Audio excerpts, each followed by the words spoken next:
outrage in India after graphic video of two women being assaulted and paraded in Manipur state appears.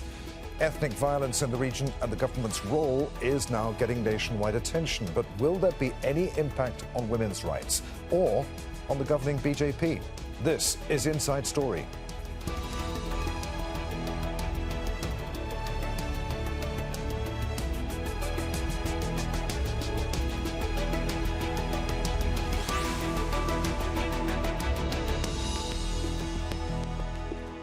Hello, welcome to the programme. I'm Adrian Finighan. It happened more than 2 months ago, but video only released last week of an angry crowd in the northeastern Indian state of Manipur attacking two women has led to outrage. We've chosen not to show footage of the assault on the women, who were stripped naked and paraded past people with no help from the police.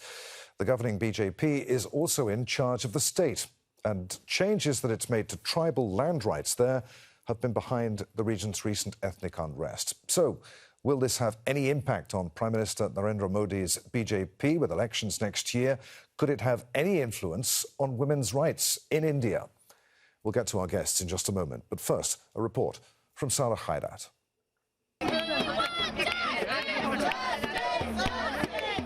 They gathered in India's capital, New Delhi, and several other states, with one message: to end violence against women in India.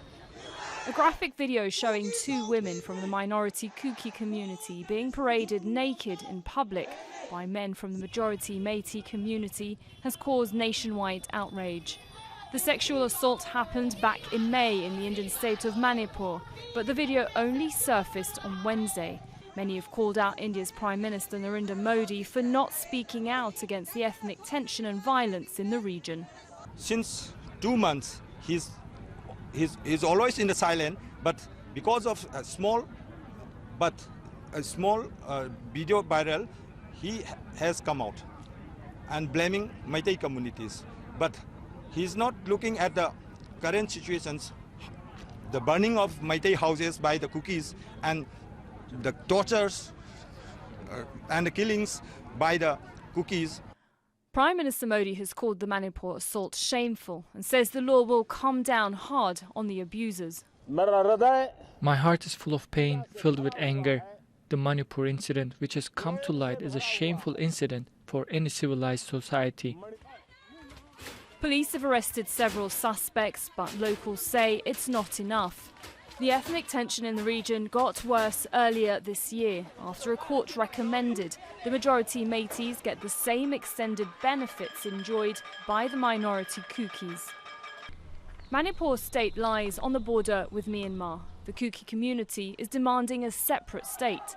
Kukis fear they'll lose out on education and jobs reserved for them to the Meiteis. Our villages have been continuously being attacked by the Meitei armed groups, and killing happen every now and then. Meitei protesters countered the Kuki demonstrators. We stand for the integrity of Manipur, and why should they ask for the separate homeland? If they want separate homeland, then they should go to their home where they came from. More than 150 people have been killed and 60,000 others displaced since May. The conflict is now getting nationwide attention after the video of the women being attacked, with international focus also on the rights of women in India. Sarah Khairat for Inside Story.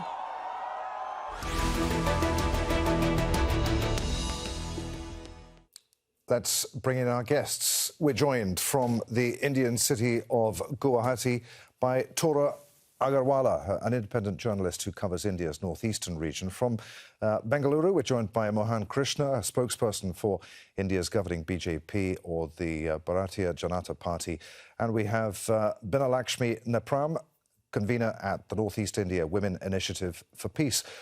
Welcome to you all. Tora, let's start with you. In the line of your work, you've spoken to women survivors of sexual violence in Manipur.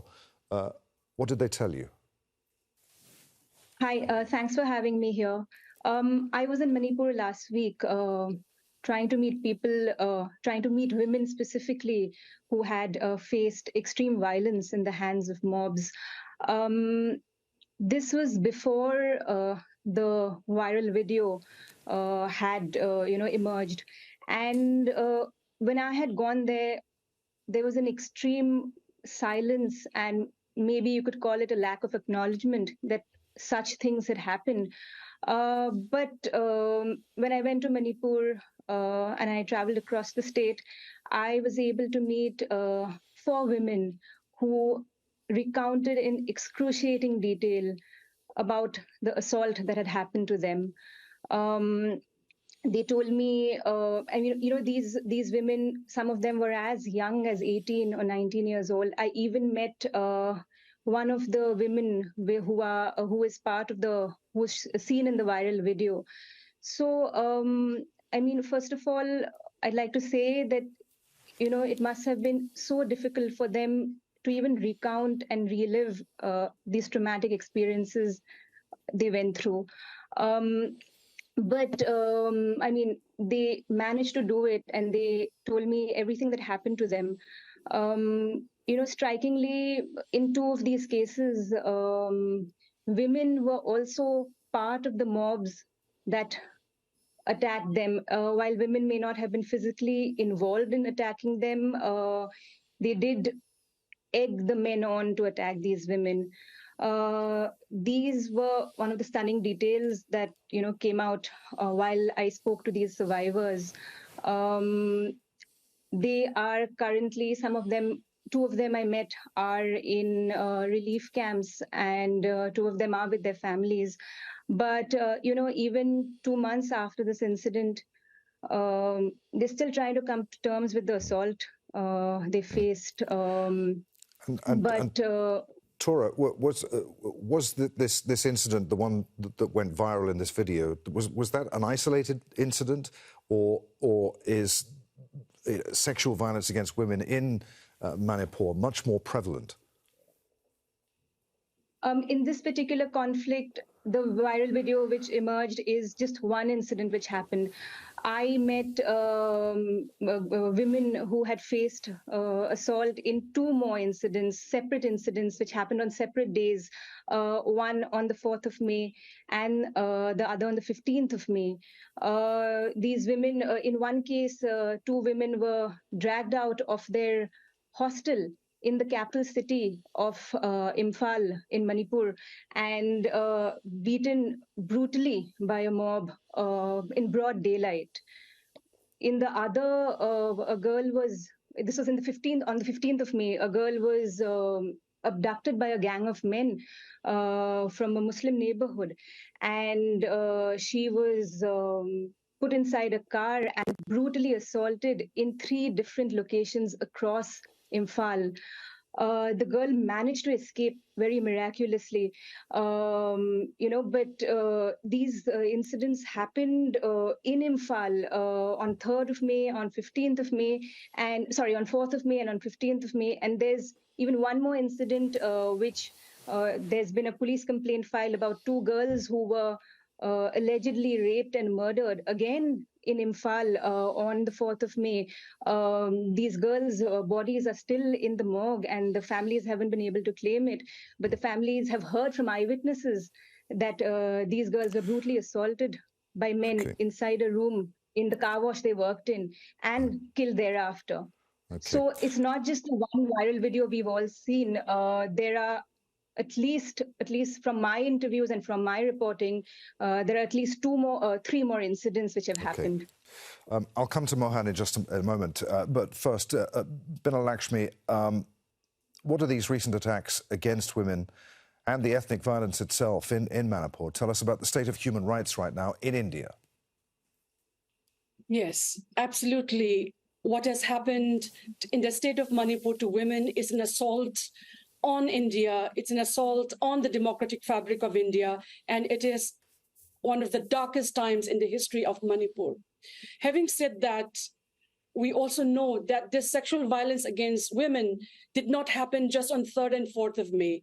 Sexual violence and conflict in the state of Manipur has been happening repeatedly since the 1970s, when insurgency and counterinsurgency operations started. We have the case of Rose in Ukhrul area district, a Naga woman. Then we have Ahanjaubi, another Meitei woman. Thangjam Manorama was brutally raped, shot 7 times in her private part to destroy evidence of rape by Indian security forces. So again, what we are seeing in Manipur is home to 60 armed insurgent groups, over thousands, hundreds of thousands of Indian Army military operations, and both state, non-state, and now we have the mob committing acts of sexual violence against women. Manipur has been under a martial law for the last several decades. Our human rights have been suspended. Women's rights are non-existent. We are controlled by men with guns, both state and non-state. As a result, they are now fighting the war over women's bodies. This is a tragedy of the highest magnitude that we have seen. What you saw in the viral video is one episode. Manipur has over hundreds of thousands of extrajudicial killing after the rape and murder of all communities, not just of 1 or 2 or 3. So we need to look into, during the Delhi gang rape, we had submitted recommendations to the commission founded by the government of India to look at sexual violence in conflict, but no one listened to us. Today, we are at the ebb in our history where we have seen this viral video, which has shocked our consciousness and made the Prime Minister speak. But the whole country, the whole community of India, the whole intellectual community, and the media community, as well as the international community, have failed to respond to our call. Binalakshmi, you said that it made the Prime Minister speak. He spoke for, what, 30 seconds about the situation in Manipur. What do you make of his response?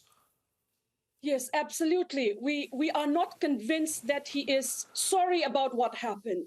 The silence of the Prime Minister for more than 76 days before he spoke shows that he is complicit to the crime of what is happening, not just on the bodies of the women, but more than 160 people have died. Adrian, if you see it is not just the violence has wrecked Kuki and Meitei community both in a manner which has destroyed our humanity. There have been beheadings. There have been mass killings. We have seen mass graves. We have seen gunshots. We have seen the kind of violence which has happened in Ukraine happening in Manipur right now. Not just this viral video, the whole country, the whole world was make up that there is massive violations going on, and the administration at the state and the center have failed in their responsibility to protect 3.3 million people. Do not pit 2 communities together. This is not a fight between 2 communities. This is a fight where it is engineered by people connected to political power, guns, drugs, and human trafficking. We must not recognize that today, if Manipur is suffering, if Manipur breaks apart, if Manipuris are continue to rot in this, it will start hurting India's national security interests. For us, this is a very serious issue. As a Manipuri, I'm saying, so this is a very, very dark time in our history right now. All right, let's bring in Mohan then. Mohan, what do you make of what you just heard? As I said, Prime Minister Modi spoke only for 30 seconds about the conflict in Manipur after a prolonged silence on the issue. And when his cabinet minister spoke on it, they pointed to instances of violence against women in other Congress-controlled states. As Binalakshmi said just then, the government is failing 3.3 million people. I heard patiently what the journalist Torgal has spoken, and Binalakshmi, a human rights activist, also has spoken. Northeast is a crown of India, as mentioned by our world leader, Honorable Prime Minister Narendra Modi ji. Yes, we are sorry for that. And you have mentioned twice 30 seconds. And sorry, mister, whether it is 30 seconds or 1 second, the heartfelt feelings of the Prime Minister has been spelled out very clearly. This is not the expectation of a Prime Minister, of a standard of Mr. Narendra Modi ji. And I would like to just inform Binalakshmi one thing, and to the whole world in the last 9.5 years, as it was mentioned by both of them in the panel, this is an ongoing, a decade, 2 decade, 3 decade old problem. We wanted to settle it down. When we have an able prime minister like Mr. Modi, who can take control of the situations, and apart from that, we have an efficient home minister, Mr. Amit Shah ji. Mr. Amit Shah has stayed in Manipur for a month's time and make sure that this violence will not spread to the other parts of the northeastern states, one thing. Second thing, out of 16 districts in Manipur, only 7 districts, out of which 5 of Meiteis and 2 of Kukis are in problem. As mentioned by Binalakshmi, I'm sorry to tell you, Miss Binalakshmi, I do have great feelings for women folks in the world, and we condemn, as condemned by Honorable Prime Minister, these kind of incidents, whether it is in Manipur, whether it is in elsewhere in the part of the country or in the world, wherever. I would like to mention one thing to you. This is a kind of a thing which happens every 4 years once in India. It is happening from last 4-5 years. Okay. Last time we had an issue of CAA, and for that matter, there was a big hue and cry in the country for whole of the year, and they wanted to defame India by doing protests in the capital city of the country, New Delhi. Now, the crown of India, northeast states, Manipur state, is burning that only 7 districts of it out of 16 districts. Okay, all right. We have to understand that. Is Mohan, burning. Mohan, yeah. Now, let me finish off. Yeah, but quickly, please, quickly, please.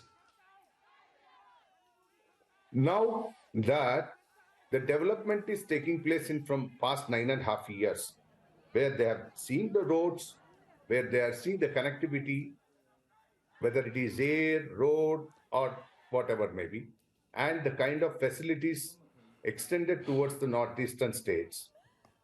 After GST has come into existence, the same we are aware of that.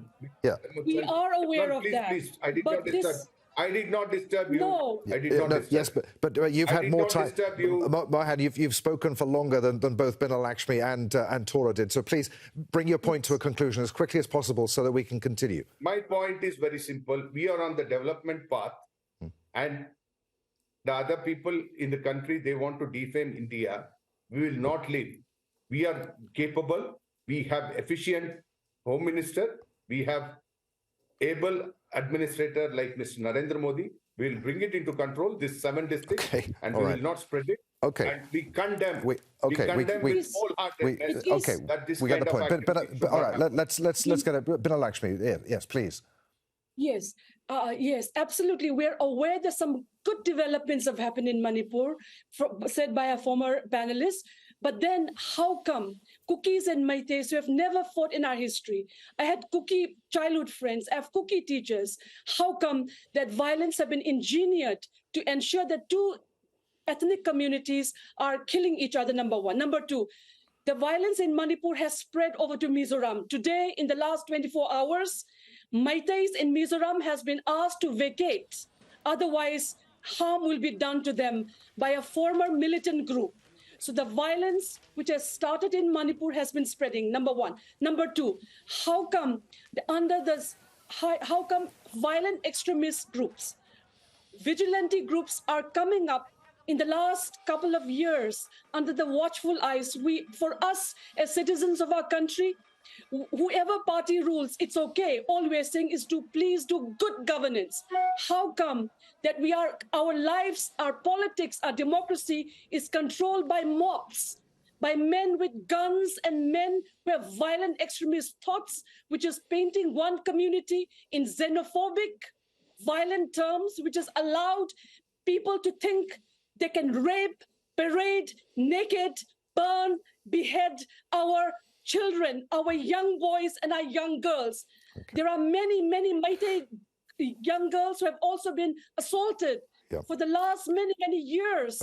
But no justice has been done. So for us, I just want to bring May Tora. I come in for 30 Tora. seconds? Yeah, yes, you can in a moment, but I just want to hear from Tora one more time. Tora, you know, when you were in Manipur and you were talking to people there, how do they feel about the way in which the state is being run? It's a BJP-controlled state, and how do they feel about how the central government is governing? Do they feel that the central government is governing in their interest? Do they have any confidence in their local or the national government there? I met people from both sides of the conflict, and one thing both sides agree on is that they're completely disappointed, unhappy in the way this whole conflict has been handled. They feel there has not been enough intervention by number one, the central government, and also enough done by the state government, to even control what happened. Because let's remember, this incident started on 3rd of May. That was when the violence first broke out, and for 2 days, it was complete madness and chaos. There are questions: why didn't the state apparatus kick into action? Why were, on 3rd and 4th of May, on those 2 days, why were houses burnt? Why were women being dragged out of their hostels? Why were women being paraded naked? It's just ridiculous how all of this could happen. And both communities are very unhappy that the Prime Minister took so long to speak. Actually, when I was there, he hadn't spoken till then, because this was before the video had emerged. So people from both community were very unhappy, because they said that, this has been raging on for more than 2 months. There is no internet over there. People from both sides have died. There has been a complete breakdown of law and order. And also, why hasn't there been any acknowledgement of this? And finally, the only silver lining I can see in this video being leaked and going viral is that it led to the Prime Minister speak. It led to the entire country to respond and react to what was happening. Otherwise, incident after incident kept happening, and it was just being ignored. And 2 months is a very long time for things to just spiral out of control like this. I'd also say, I just want to add one more point. I'd also say that in the past few years, yes, there has been developmental intervention by the BJP in Manipur and rest of the Northeast as well. There has been infrastructural development, but unfortunately, there have also been many cases of conflict like this, and it seems that the center has also, the BJP government has also, while, they've done good work in development, they've also polarized communities, against one another. Okay. Because... All right. May I come in, please? May I come in, Tora, please? yes, you can. Mohan, May I come in? Yes, Mohan, you heard what Tora was saying there about polarized communities. Yes, there's been investment in development and infrastructure, but as far as the intercommunal violence is concerned, why has the central government not even attempted to start an intercommunity dialogue there? You say the PM is in control and that you've got a very capable Home Minister. Why, at the very least, haven't they done that? My both fellow panelists, they have forgotten one thing. Law and order is a matter of the state. It is not the matter of the central. First thing. Second thing, full reinforcement has been given to the affected areas, and Home Minister himself was there in the place, and I heard polarization. I am sorry. We are not here to polarize. We are here to develop. I heard from both of them, development is happening. Let us go with the development of the country. One thing. Second thing, coming to the point, why PM has to intervene on everything when we have efficient Home Minister and the respected state government is also there. Mr. Biren Singh is from the mighty community. I know it very well. For that reason, you are also talking in all the way. My single point, their single point agenda, those who are blaming the PM today, is they want to blame PM and make sure that all the blame should go to the central head of our nation. Law and order is the matter of the state. Okay, we're almost out of time. We're almost out of time. Forces. Yeah, but more than Binalakshmi, 16,000 paramilitary forces are in Manipur. It is no longer an issue of the state; it's an entire issue of the country. So it is incumbent on the head of the nation. We are helping the state government by giving forces. The present and not a single there peace is not talk has enough started. to Can you control the imagine? situation. Not a single peace talk has started. Look, we can't shout over each other, please. Okay, we can't shout over each other. Final word to Tora here. Tora, what hope do the women of Manipur have that this violence can be stopped? Yeah, I'll just say something else before. It's true, the Home Minister did visit Manipur at the end of May. And, as he visited, there was a lot of hope associated with his visit. And both communities thought, there would finally be an end to whatever was happening. He did even form a peace committee. And for just a very brief time, it seemed that, maybe the worst was over. But, even the peace committee was a non-starter. And the conflict just continued. So, I just like to say that the fact that it has come to this, there has to be more engagement by the center and the state with local communities in the Northeast. They have to understand where the root of the problem lies, what ties communities have with land, what ties communities have with the ethnic brethren across the border in Myanmar. All these issues have to be looked into, for the problem to be solved. And secondly, about the women, they've gone through so much. And what really saddened me is that after all this time, after experiencing such brutal assaults, they are still in relief camps, which are in pathetic conditions, and some of them are sleeping on the floor. And it's just crazy. These women need more rehabilitation. They need counseling. They need care.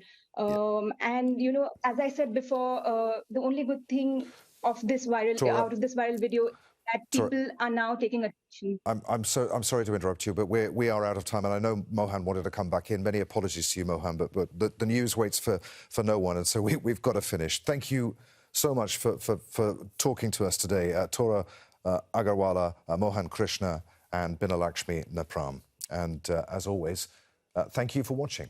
You can see the programme again at any time by going to the website at aljazeera.com for further discussion. Join us at our Facebook page at facebook.com/Inside Story. And of course, the conversation continues on Twitter. Our handle at AJ Inside Story. From me, Adrian Finighan, and the team here. Thanks for being with us. We'll see you again. Bye for now.